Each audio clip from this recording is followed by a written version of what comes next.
Hello, welcome to the Foxhole feed, news feed, episode 20.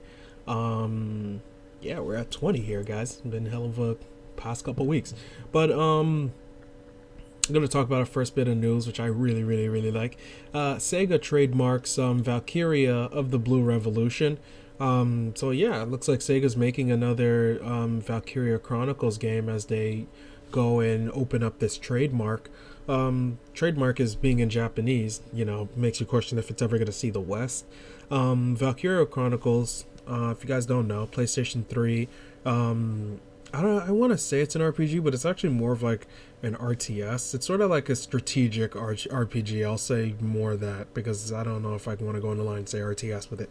But also released on PC like last year or this year, maybe last year. Released on PC recently. The sequels went to PSP, and I believe the third one never even came here. Yeah, so I don't even know if this one's even like a console one. I don't know if it's a handheld one. We don't even know if it could be mobile for all we know. Here's crossing fingers that they're showing a console one. But Sega has been very sound financially. I don't know if they want to risk anything. Yeah. So Destiny 2, according to Kotaku Games, is being made currently and to release next year. Yeah. By High Noon Studios is helping along with, of course, Bungie. This news comes out of Kotaku. Kotaku's reporting that, it's not a lot of evidence that it's a sequel, but some of the evidence is sort of coming that they're stating that they got a trusted source telling them that it's sounding like more so a sequel and not necessarily just merely an expansion. Now, a little history on the post-launch stuff that should have came for Destiny. When the leak came out for this game, like I think it was 2012 or 2011, one of those times, the leak came out for this game, it revealed that there was supposed to be several sequels, and between these sequels, there's supposed to be these expansions called Comets. Now, these Comet expansions, was originally supposed to come along with a new planet, and was supposed to come, 2014, never came, and then it was retooled that year and then refined and then eventually released as last month's The Taken King expansion. So it seems that these things are taking much longer, much more of a toll for them to actually create some of this content than I think they probably allegedly thought they could get out, according to the leaks anyway, because it wasn't really an official thing as much as we were all reading the leaks. But I mean, come on, y'all, we all fucking know it's true. But yeah, so apparently that they're believing that this is pointing to a sign to that they're making a sequel. If you guys don't know High Noon Games, High Noon Games worked on Call of Duty games. They worked on some of the Transformers games. They're sort of like an assisting sort of company. I completely forgot about one of the games they made. They apparently made Dark Watch, just like horror first-person shooter that came out on the Xbox and PlayStation 2 like a long time, like 10 years ago. It's a long ass fucking time ago. Yeah, so yeah, they're apparently helping, but who knows? I mean, this could be Destiny 2 legitimately coming out next year, or it could be, another expansion. To my understanding, I recall the expansions, it being like 2 Comets and then like the main game, but the way it's looking like is if they had to retool it in 2014 when it, kind of should have been coming out, and then technically this year, would have been it releasing, and then I don't know. I think that's doesn't sound like that's the case anymore due to the delay of the main game and then the expansion. It sounds like they've probably realized that they've bit off more they can chew, and they're probably really working on a real sequel, like really Destiny 2. Now, I don't really like Destiny. Oh god, don't even get me started on my fucking hate for this game.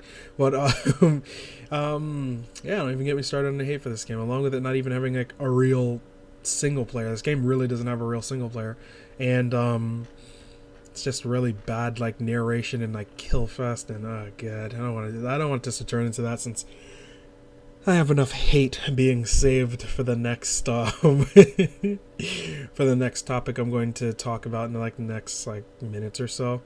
So yeah, we're gonna save our brewing hate for that in terms of DLC stuff. But this is how it's done wrong. But this game is one of those games where maybe they should have just openly stated like, hey, it's an MMO, you're going to be progressively getting content a long time. They should have just sort of just stated at that. I don't really believe in putting games at a discounted price just because of what you think they're worth, because it still costs them money to make the engine, the game, and all that other fancy jazz.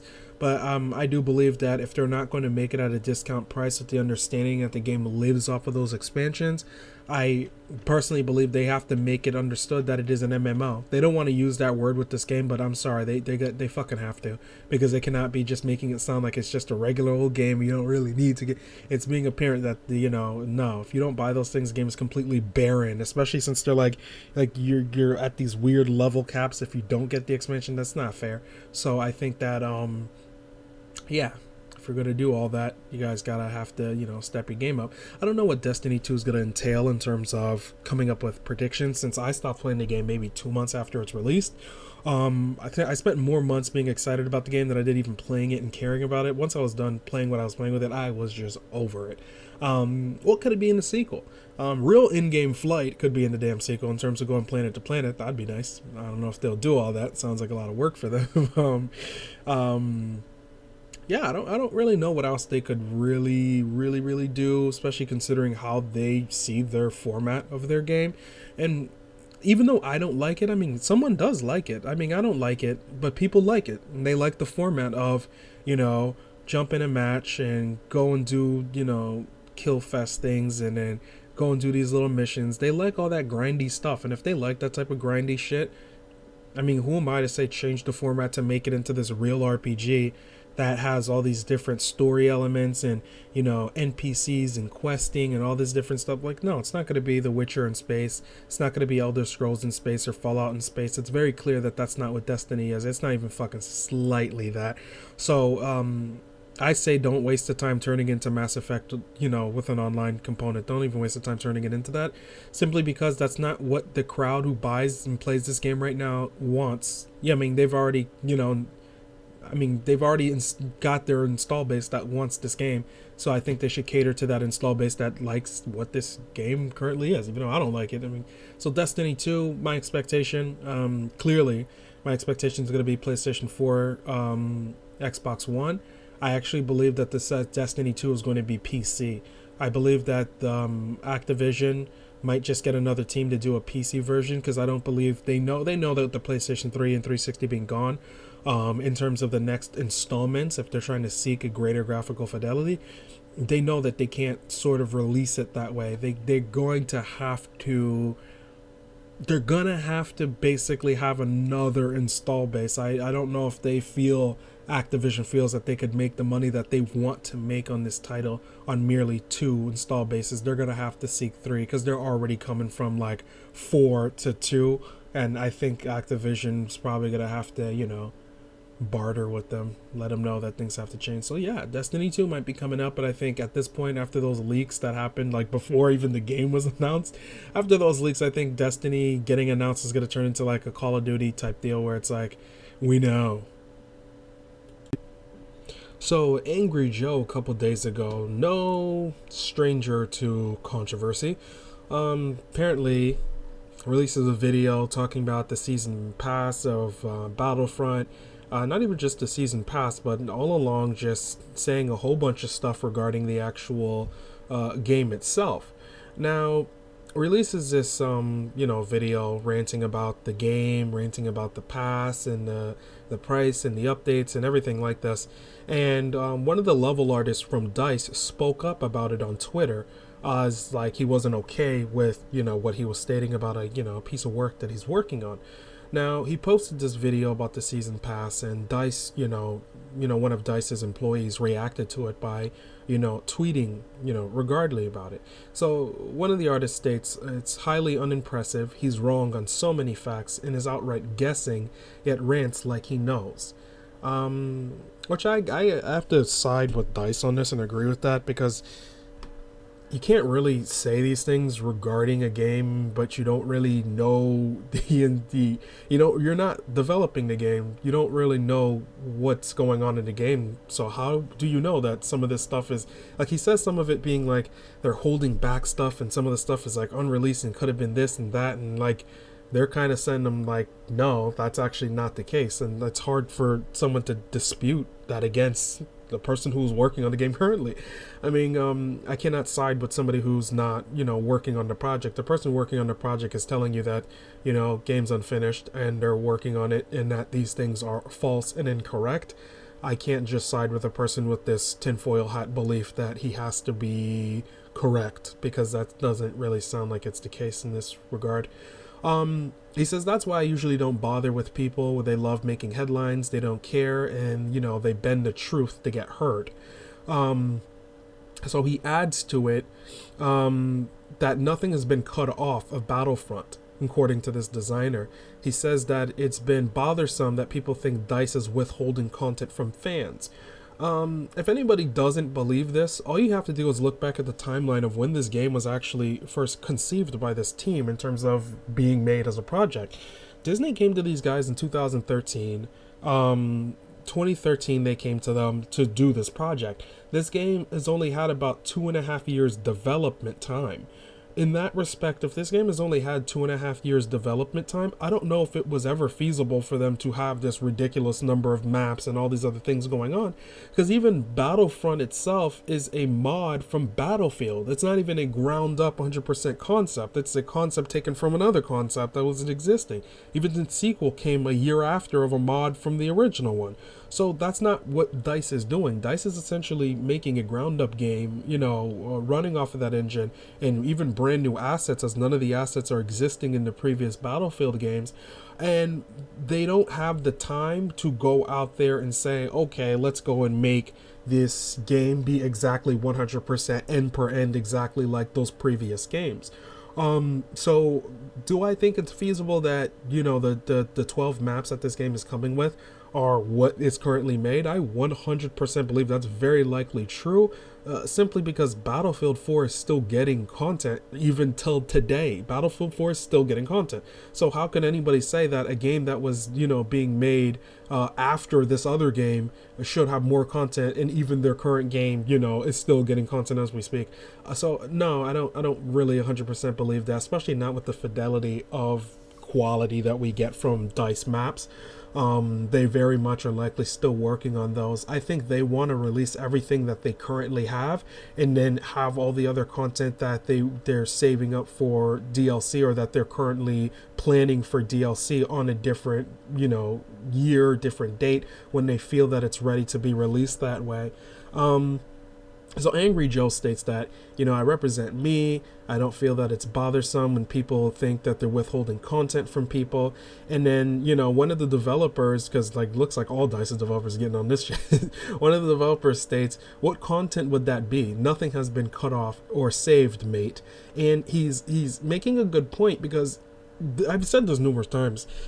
How could you have content that's either cut, removed, withheld, saved, whatever, of a game you don't fucking own? I don't even completely understand the idea of somebody who thinks they have the audacity to state that, well, someone is withholding yada yada yada yada on something you don't even own. How do you know what's being withheld, what's not being withheld? You don't really know what the final game entails. Only that team knows that. I mean, I've used this analogy, several times before. Let's say if I'm writing a book or a film, and I have on book one, or the ending of my first film, and I decide to say, you know what, I want this scene to be the beginning of the second film.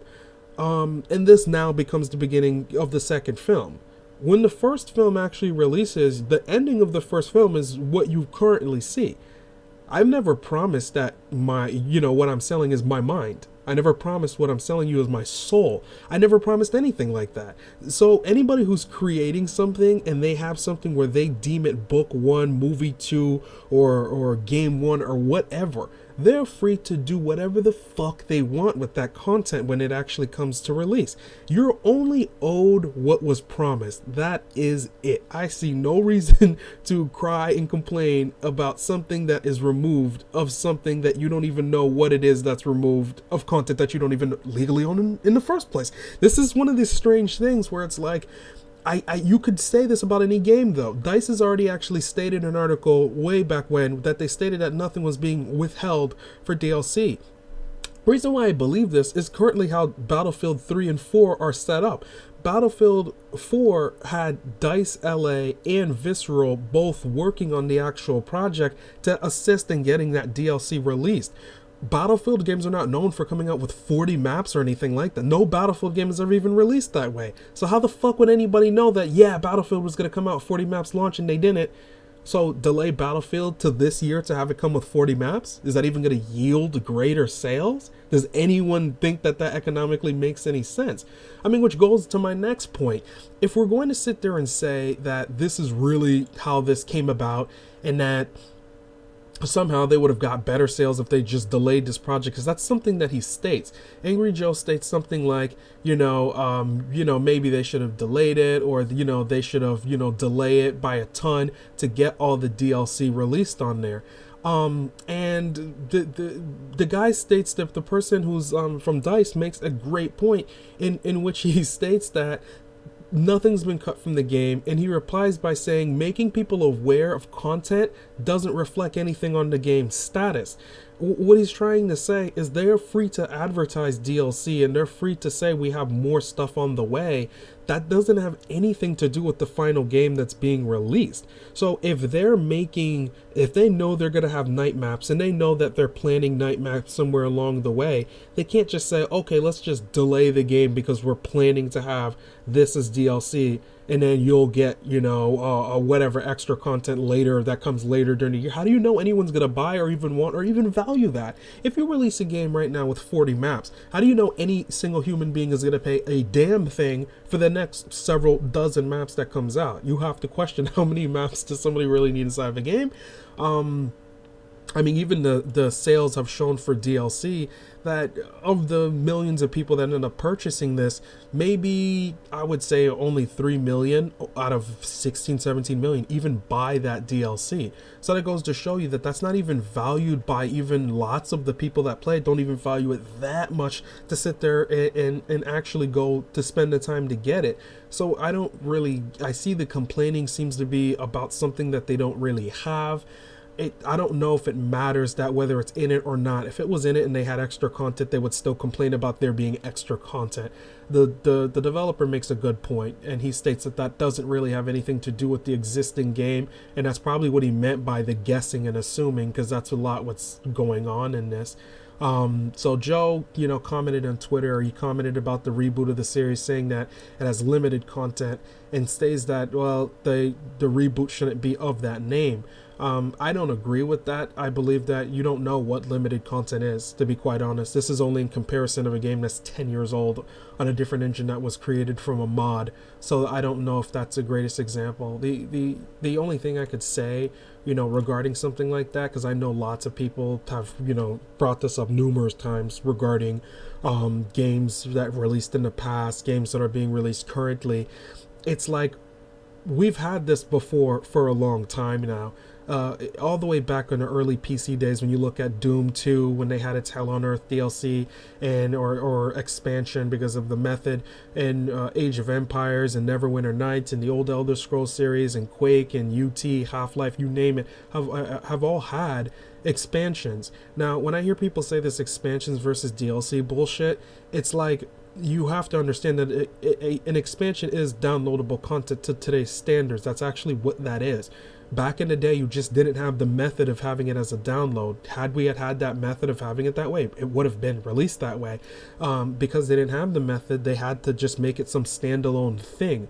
It's the reason why Shivering Isles was a standalone thing and also DLC, but you notice that they weren't just coming out and releasing all their stuff as separate stuff. As the generation went on, you notice that Bethesda didn't just say, oh, here's this extra disc with all this. No, they just normally released it as downloadable stuff, and then later on they would go and they would have their game of the year version or whatnot that would have everything packed in.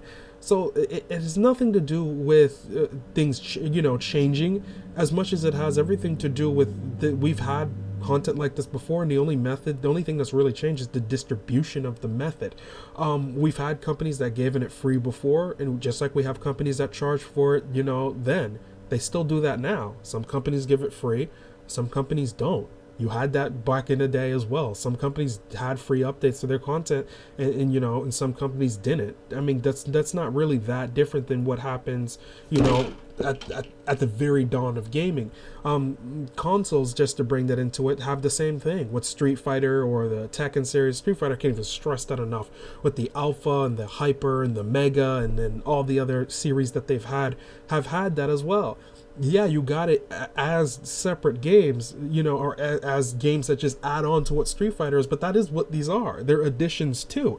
Had Capcom had a way of giving you that content without just making another game that just added on the same content, they probably wouldn't. Look at Tekken 5. When Tekken 5 had 3 other versions that gave you extra characters. Look at Resident Evil when it had its Code Veronica X version for the PlayStation 2 that had extra content. Or Metal Gear Solid 2 and 3 when it had Substance and Subsistence, or DMC's Devil May Cry 3 Special Edition version that lets you play as I don't want to say Nero, that's the guy from the 4th one, that lets you play as Virgil. So what everybody has to understand in this situation is that we've had post-launch content in games, even if you don't think they're post-launch content, they are.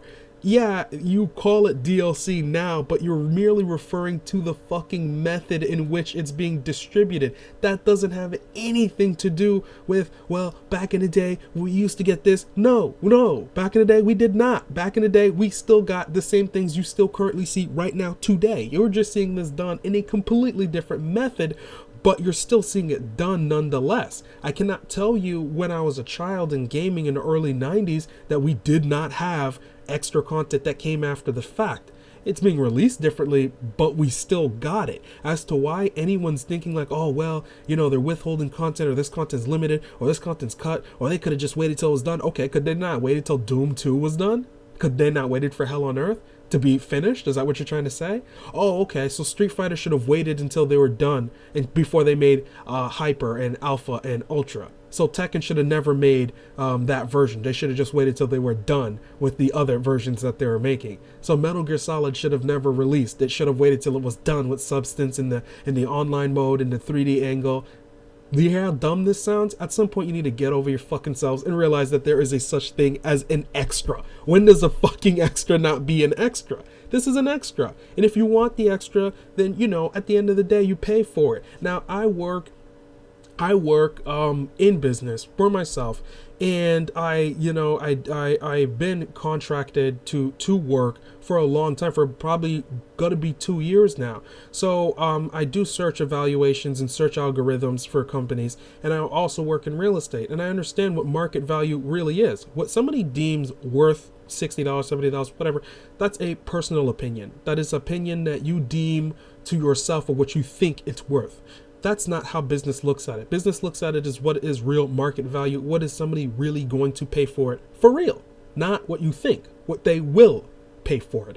And what they will pay for is games that are going to cost $59.99 that have a respectable amount of content in it. And I'm sorry, but 12 maps is a respectable amount of content just based on the sales of many games that have had even less. I've put thousands of hours in games that have had 10 maps, that have had less maps that are in this game. I put over 300 hours in Team Fortress 2 before I even played any of their extra maps, of just the 6 maps across 2 versions. So no, that's not how people deem that.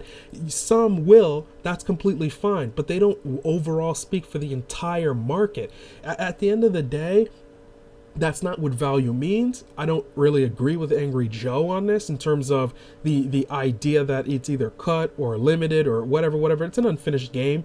And at the end of the day, you cannot sit there and say and judge an unfinished game and then get mad at pre-order bonuses that you don't need to buy, get mad at a game you don't need to buy, get mad at a season pass you don't need to buy, and then cry about... No, if you feel it's so bad, don't fucking buy it. If you really feel it's that terrible and you want to say this is bad and we want the market to speak up about how bad this is, truthfully, don't buy it. And if you don't buy something like this, all you're really showing is that it's not really worth the value that it's really worth, because people spoke up and showed that this is the real market value for it. But that's not happening because maybe that's not true. Because if it really was, you would not see people buying it. Games cost less today than they ever have in a history of gaming. Right now, we've been spending what, $59.99 for games for the last 10 years. We've been spending that price while games have been getting increasingly larger and larger. Something lots of people never want to talk about regarding this.